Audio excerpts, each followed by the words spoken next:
is Tennessee hijacking Ohio State's football tickets for the college football playoff game? Because I got the email when the announcement was made that it was Tennessee at Ohio State.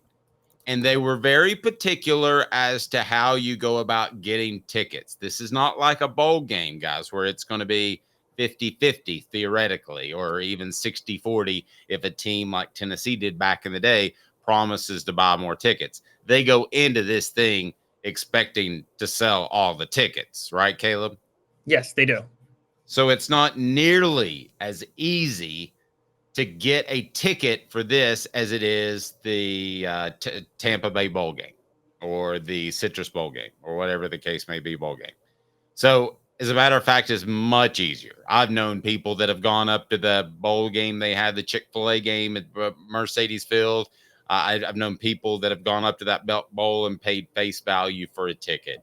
I know you get excited about it, but the expectation is these tickets will be sold out, so they're harder to get. So how is Tennessee making a run at hijacking these tickets?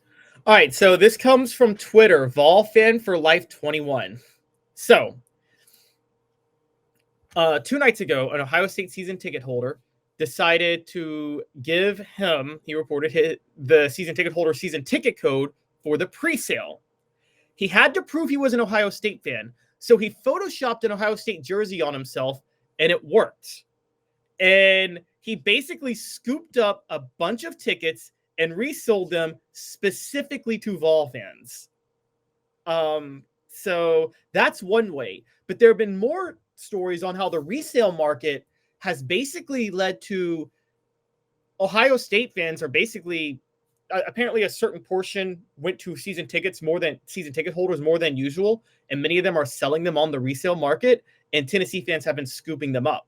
So okay, let me ask you this. Under this breakdown where it's going to go to season ticket holders, and I don't think most of those guys are going to sell their tickets for day to try to get rid of the tickets so they have less support. Maybe some. I just don't see that being a big factor in the makeup of the stadium.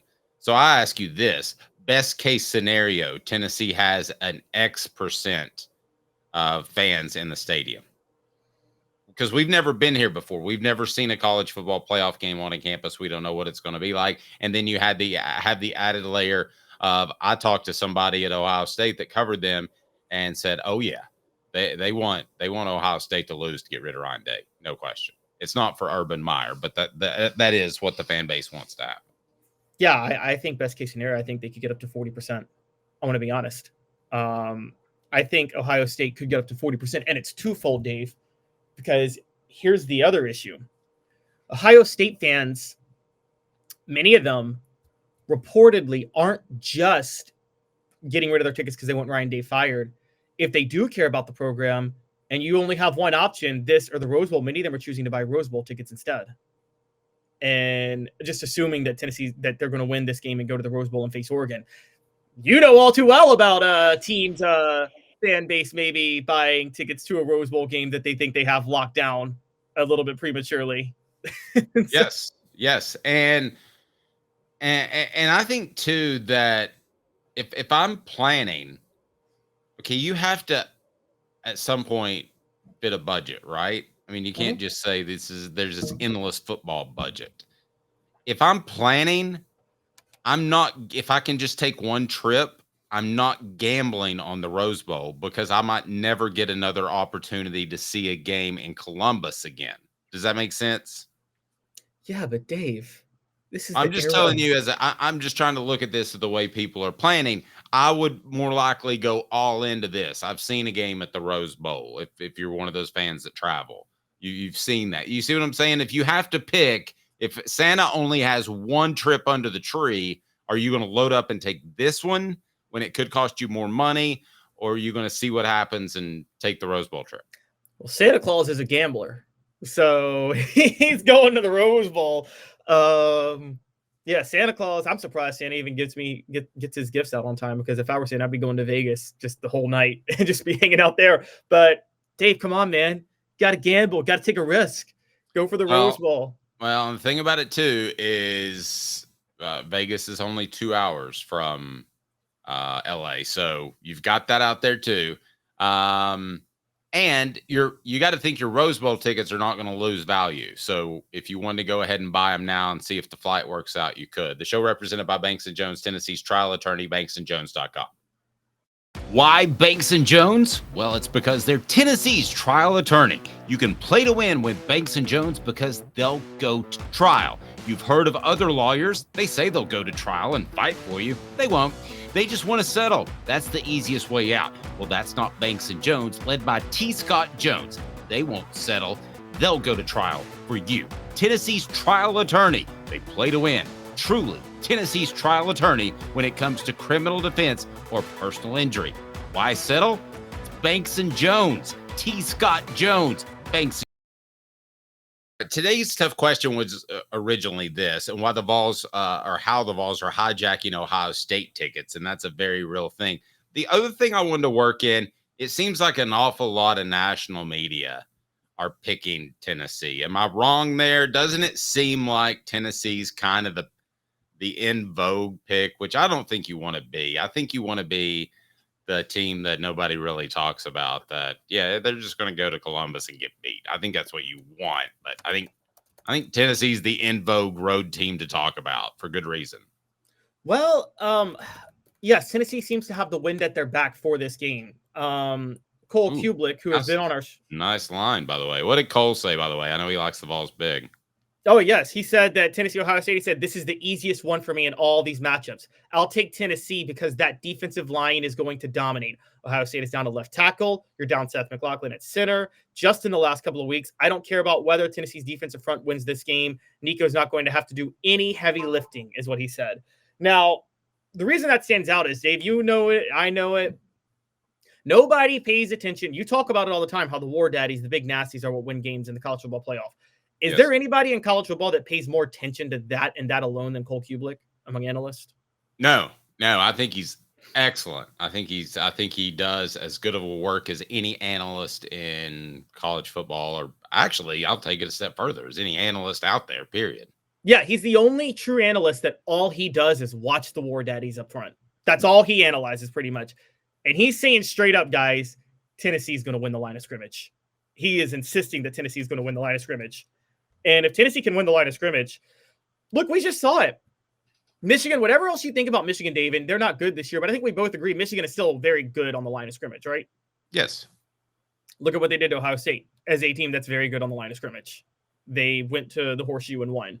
Tennessee has better skill players than Michigan does this year, but I think Tennessee can definitely win on the line of scrimmage. Paul Feinbaum called the game a dead heat. He doesn't know who's going to win. Colin Cowherd is high on Tennessee too.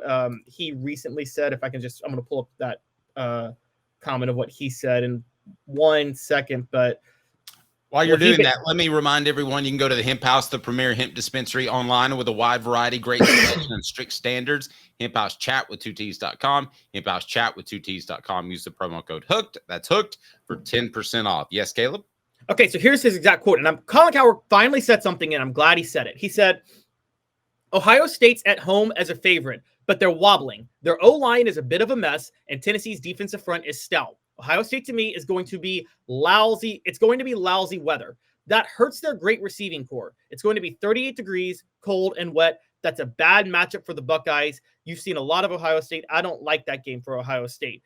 And Joel Klatt completely agreed with Colin Cowherd's take on this. And he actually said, if you look at the games in which Ohio State struggled, this is Joel Klatt now, he said mainly on the offensive side, you would point to the Nebraska game and you would point to the Michigan game. And the thing is, they were very stout in the interior of their defensive line. That's the whole deal. And a team that was committed to running the football on the opposite side. Yeah. Those two teams had terrible offenses, and Ohio State survived against Nebraska with the fourth down goal line stand with their defense and didn't survive against Michigan. So this is not a great matchup. They are both saying because Tennessee's interior defensive line is so good, they are the best matchup for Ohio State, which has struggled with elite interior lines. And I'm glad Colin Cowherd said the thing about cold weather, because everybody's thinking that, this is the SEC ready for the cold weather country. One, anybody that knows geography, Knoxville's up in the mountains. It's not that much warmer in Knoxville than it is in Columbus.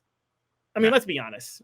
No, So no, but I will say this. I think when you point out that they may not play hard at times, that's coaching, right? That's hard. I mean, that's if they've got that problem, then yes, they need to shoot Ryan Day and hire Urban Meyer like tomorrow. yeah, but the issue is Because not that they don't play hard; they're just yeah, soft in the middle. well, and also if you've noticed this, which you kind of pointed out, it's not that they give up big gashes early in the running game; they get leaned on.